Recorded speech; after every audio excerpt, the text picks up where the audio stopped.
It is 1 p.m. in Damascus. It's 3 p.m. in Moscow. Hello, I'm Monita Rajpal. And I'm Zain Verjee. You're watching CNN, the world's news leader, and this is World One live from London. Also ahead, the Russian president vows to investigate reports of electoral fraud after a week of protests. Protesters in Syria are enduring a tense wait amid warnings of a bloodbath. Opposition groups in the city of Homs say the government has issued a deadline of Monday night to stop demonstrations, hand in weapons, and turn army defectors over to the military or face a bombardment. Jim Clancy's following all the developments. He joins us now live from the Lebanese capital, Beirut.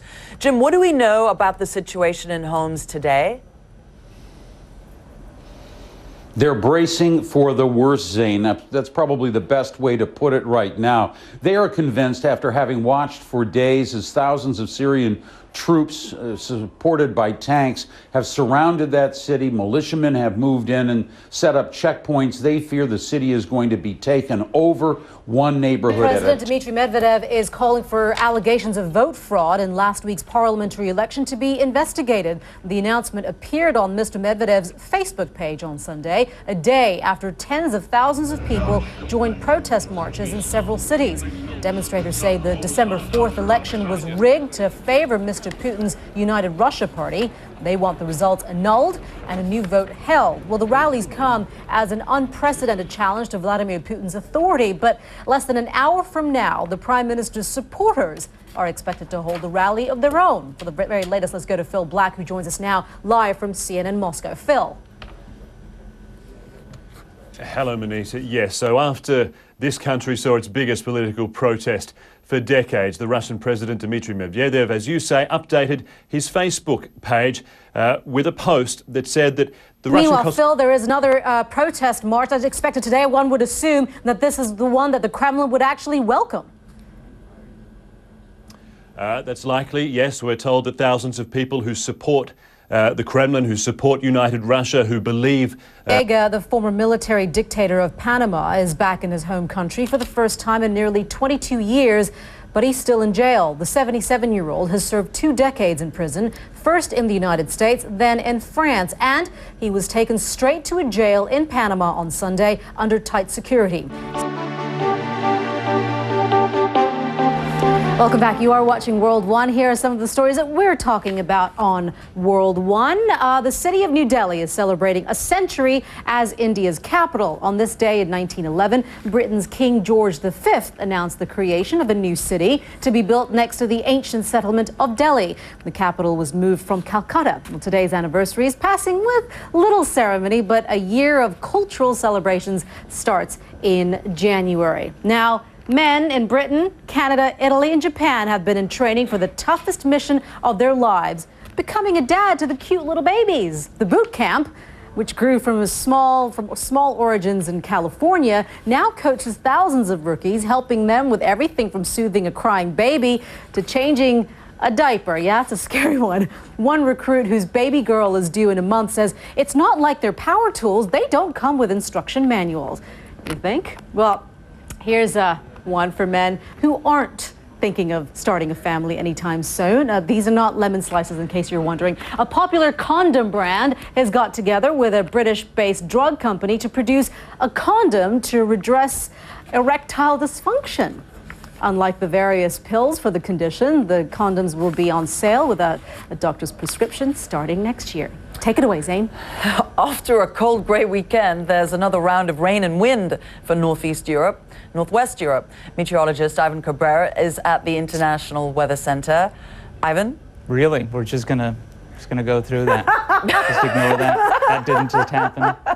Okay. It's probably a good idea. I wonder if they'll come in different colors. That yellow's kind of off-putting. They're very medicinal, but I guess that's the point. All right, let's get into some weather before I lose my job here. We are talking about some inclement... Ivan Cabrera, Thank and you. Monita.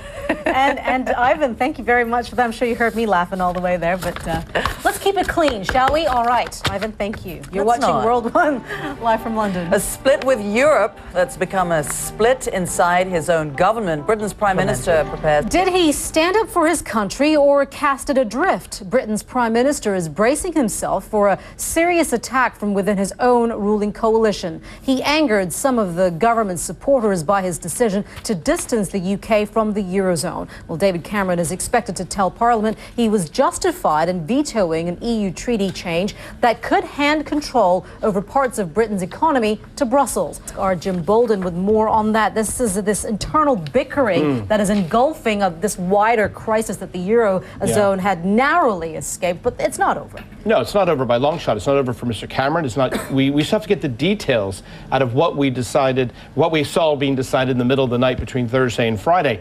And what Mr. Cameron says is that he's vetoed this idea of closer fiscal union, but we don't actually have a lot of the details. He said it was to save the City of London, the financial district, or whether the UK might slowly but surely sort of get themselves back in. We'll see. You would have to think so. I mean, at the end of the day, we're talking about a continent that has so many interlinks, links that, especially when it comes to business and trade, you cannot separate yourself, at least by sheer distance, you know? All right, Jim, thank you very much.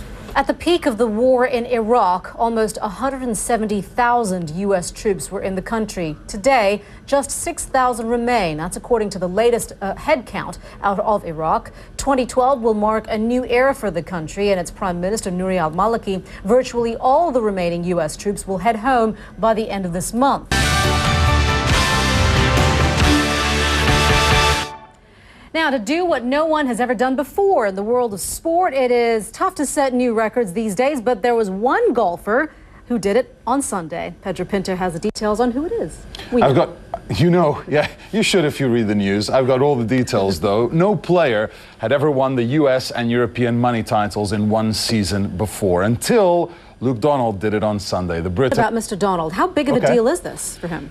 I think not many people saw this coming at all. Even if you're a die-hard golf fan, you'd been surprised at the kind of season he's had to have a chance. Well, good for him. Congratulations indeed. All right. Huge achievement. Pedro, thank you very much. You're watching World One live from London. Finally, this is one you have to see to believe.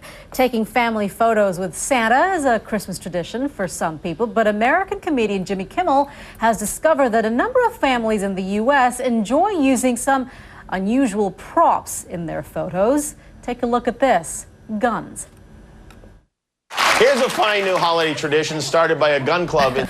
And Zain, guns were a big seller on the busiest shopping day in the U.S., the Friday after Thanksgiving. And there were 130,000 gun requests from gun shops for background checks on gun buyers. And that was actually the highest number ever recorded in a single day. Yeah, I don't want that for Christmas, so scratch it off the list. We like different kinds of photo shoots, don't we? We do. Monita, I'm Zain Verjee. And I'm Monita Rajpal. We'll update you the news headlines at the top of the hour right here on CNN.